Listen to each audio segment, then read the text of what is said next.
Olá, pessoal! Hoje nós faremos a revisão do conteúdo de morfologia, que é o estudo da palavra.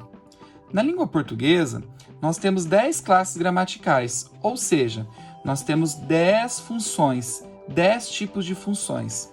São elas: a classe do substantivo, que serve para nomear, do artigo para determinar, do adjetivo para caracterizar, numeral para quantificar, do pronome para substituir ou acompanhar, do verbo para dar ação, do advérbio para modificar, da conjunção para ligar orações, da preposição ligar termos e a interjeição, exprimir estados emotivos.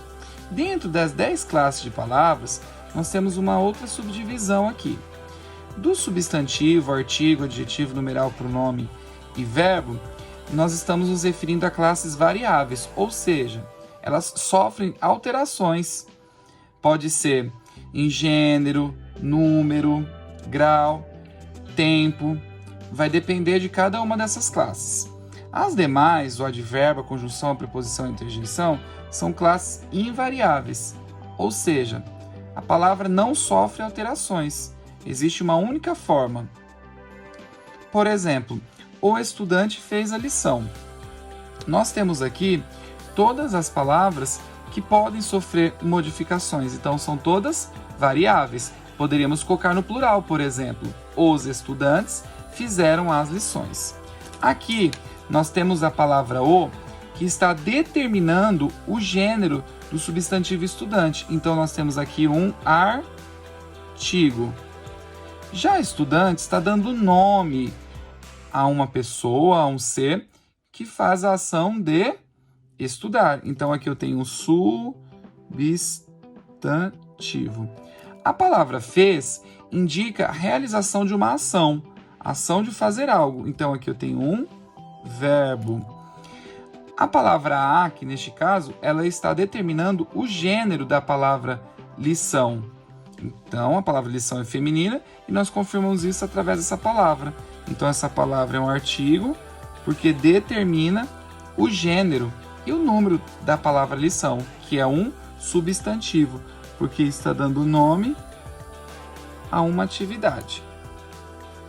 As principais classes cobradas nos vestibulares são pronome, principalmente os pessoais, verbo em relação ao tempo e o modo, as conjunções em coordenadas, as coordenadas e as subordinadas adverbiais, e preposição no conteúdo de regência verbal e nominal.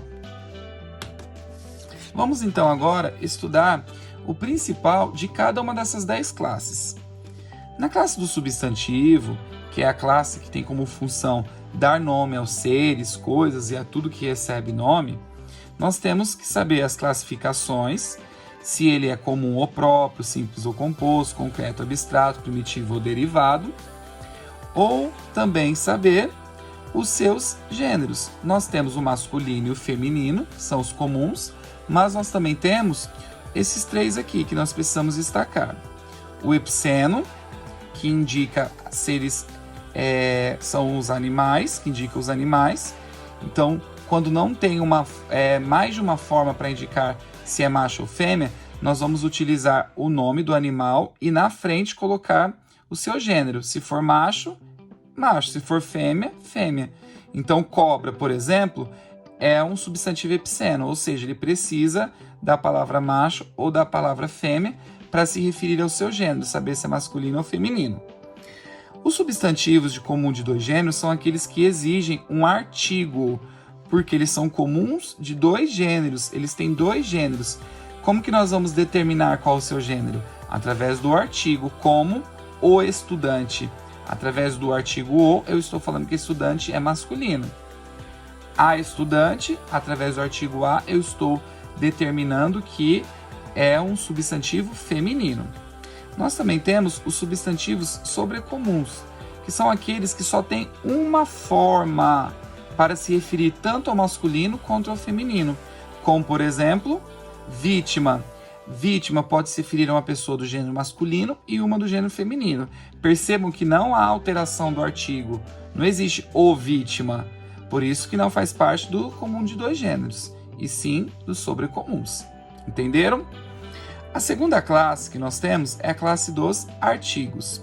O artigo tem como função determinar o gênero e o número do substantivo, então ele sempre acompanha o substantivo. Ele pode ser classificado em dois tipos, definido e indefinido. O definido é aquele que é específico, nós sabemos de qual substantivo se trata. Então, o menino caiu, nós sabemos de qual menino está se referindo, a qual menino está se referindo. O indefinido é o que representa um ser geral. Então, um menino caiu, se refere a qualquer menino. O artigo, ele também pode substantivar uma palavra, que não seja um substantivo, como, por exemplo, um verbo. Veja o exemplo. O amar é para sempre. Amar é um verbo, só que neste caso, nós o substantivamos. Por quê? Porque eu coloquei o artigo o na frente. O artigo o, ele serve para substantivar uma palavra. O artigo também pode apresentar um tom qualificativo, como por exemplo, ele é o médico. Eu estou aqui acentuando uma qualidade desse substantivo, do substantivo médico. Agora nós temos aqui a classe do adjetivo. As palavras que funcionam como adjetivo têm como função caracterizar o substantivo ou um pronome. Os adjetivos podem ser classificados em simples ou composto, primitivo ou derivado. Devemos lembrar que existe também a locução adjetiva. É quando duas ou mais palavras caracterizam o substantivo. Então, por exemplo, bolsa de praia.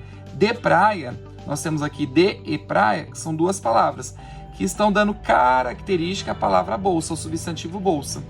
Não é uma bolsa de couro, é uma bolsa de praia. Então, por ter duas palavras funcionando como caracterizador, nós temos aí uma locução adjetiva. Dentro dos adjetivos, nós também temos os adjetivos pátrios, que são aqueles que se referem a localidades. Então, por exemplo, se referem a Alagoas. Ao substantivo Alagoas, nós temos o adjetivo pátrio alagoano. Londres, a partir do substantivo Londres, criaram o adjetivo pátrio londrino. Dentro dos adjetivos, nós também temos os gêneros. Os gêneros dos adjetivos são uniforme ou biforme. Então, o adjetivo, quando ele é uniforme, é que ele só tem uma forma, por isso que é uni. Só uma única forma para masculino e para o feminino. Então, o menino feliz, a menina feliz. Então, nós só temos um formato aí, por isso que é uniforme. Já os biformes apresentam mais de uma forma. Então, um para o masculino e um para o feminino, como simpático e simpática. Outro conteúdo muito importante dentro dos adjetivos, são os graus, tá? Nós temos dois tipos, o comparativo e o superlativo. Antes de entrar aqui nesse ponto, devemos lembrar que sempre quando na língua portuguesa, na gramática, falamos sintético, é que se refere a um só. Quando falamos analítico, é que se refere a duas ou mais palavras. Dentro do primeiro item aqui do conteúdo de grau, do adjetivo, nós temos que lembrar que existe o comparativo. O que é comparativo? Que compara dois elementos, dois itens. Dentro do grau do comparativo, nós podemos estabelecer igualdade, superioridade ou inferioridade. Então, por exemplo, essa casa é tão arejada quanto aquela. Tão arejada é igual. A casa é mais arejada que, é mais que aquela. Então, aqui de superioridade. E essa casa é menos arejada que aquela.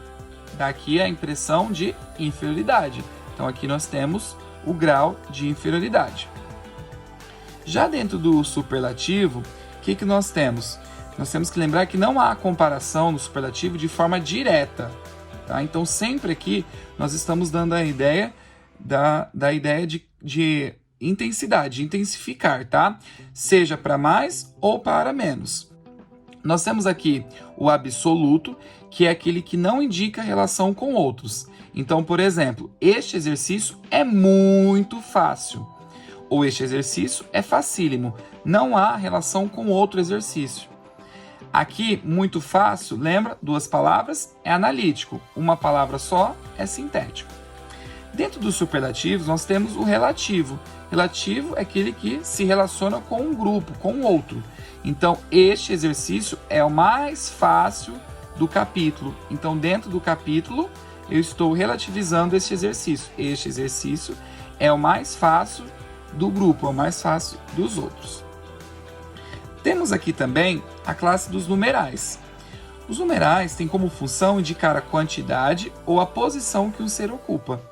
Nós temos 4 tipos de numerais: os cardinais, os ordinais, os multiplicativos e os fracionários. Agora veremos aqui a classe dos pronomes. Os pronomes têm como função substituir ou representar ou acompanhar o substantivo. Então, ele sempre vai estar se relacionando ao substantivo. Nós temos aqui os tipos de pronomes: os pessoais, que representam pessoas do discurso, eu, ela, de tratamento, que são formas de tratar, Vossa Alteza, Vossa Senhoria, os possessivos, que indicam posse, meu, minha, os demonstrativos, que demonstram a posição de algo, este, aquele ou essa, os relativos, que retomam o termo anterior. Não conheço os alunos que saíram, que então aqui está se relacionando, está retomando a palavra ou substantivo alunos. Temos os pronomes indefinidos, aqueles que se referem à terceira pessoa de modo vago e impreciso. Alguém me contou. Não sabemos a quem esse alguém se refere, então por isso que é um pronome indefinido. E o último tipo de pronome, os pronomes interrogativos. Tem como função formular uma pergunta: quem chegou? Então esse quem aqui remete a uma pergunta. É um pronome que substitui, que se representa, que se relaciona com o nome, quem é esse quem, e está questionando, por isso que é um pronome interrogativo. Dentro dos pronomes, nós temos para o vestibular, nós temos que ter muita atenção aos pronomes pessoais. Agora sobre a classe de verbos, a nossa última classe variável. Os verbos têm como função exprimir uma ação ou processo que se passa no tempo. Como, por exemplo, escreveu, que é uma ação, o jardim está florido, que é um estado, choveu, que é um fenômeno. O verbo nós temos que estudar em relação à sua estrutura, porque dentro do seu próprio corpo nós conseguimos perceber muitas informações. Então, por exemplo, cantávamos. Nós temos aqui a ideia de verbo cantar, por isso que é o radical. Nós temos a vogal temática, que é o A. Nós temos o VA, que indica o modo e o tempo, e o MOS, que indica o número e a pessoa. Nós já veremos aqui no canto, tá bom? Lembrando, de olho no vestibular, que você deve saber identificar o tempo, o modo e a voz do verbo. Pessoa é simples, é de forma automática, mas o tempo e o modo são extremamente necessários para diversas questões de vestibulares.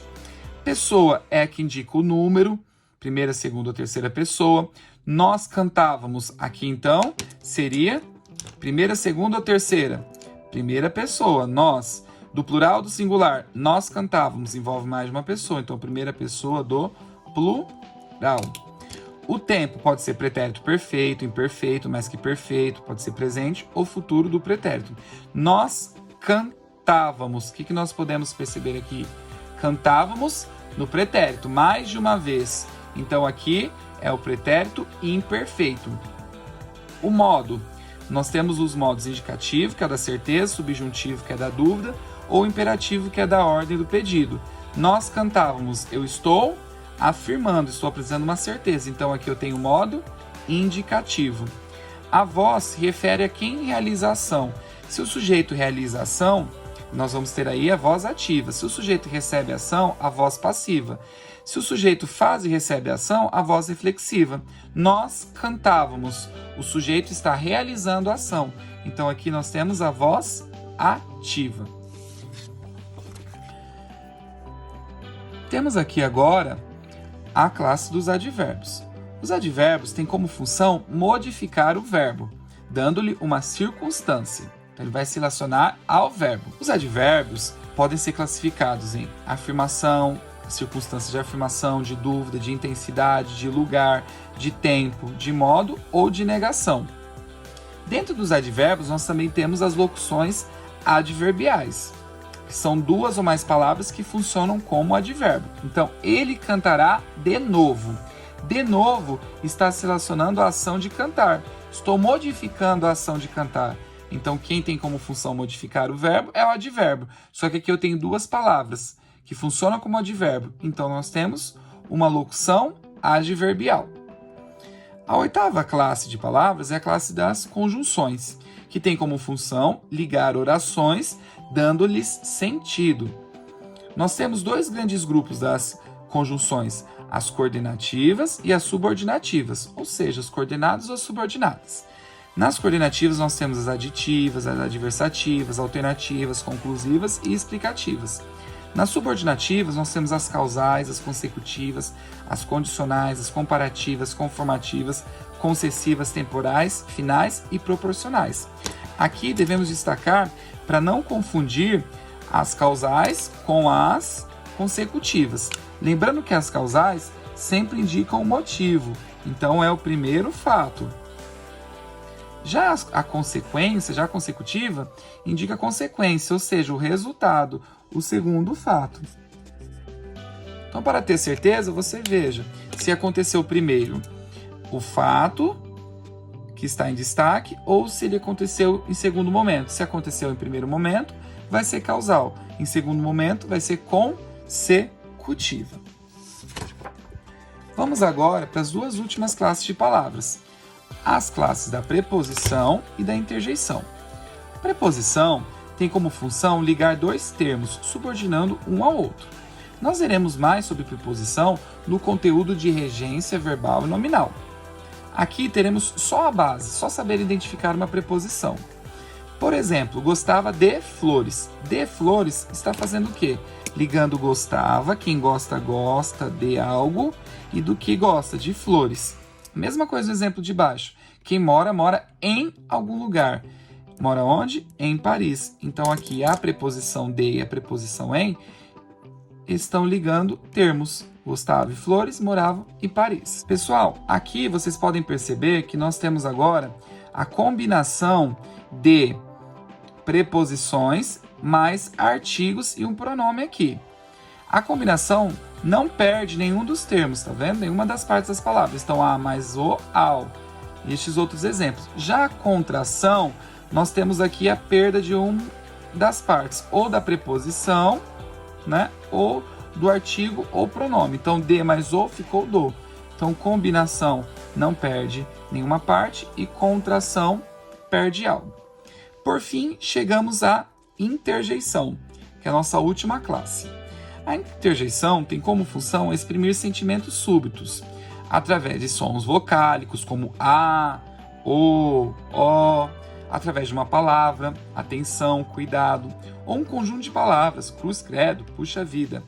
Vejam que todas as interjeições são acompanhadas de pontos de exclamação, porque a interjeição é uma transposição da fala para a escrita. Então, utiliza-se geralmente interjeição em falas, em balões de falas, falas de personagens, ok?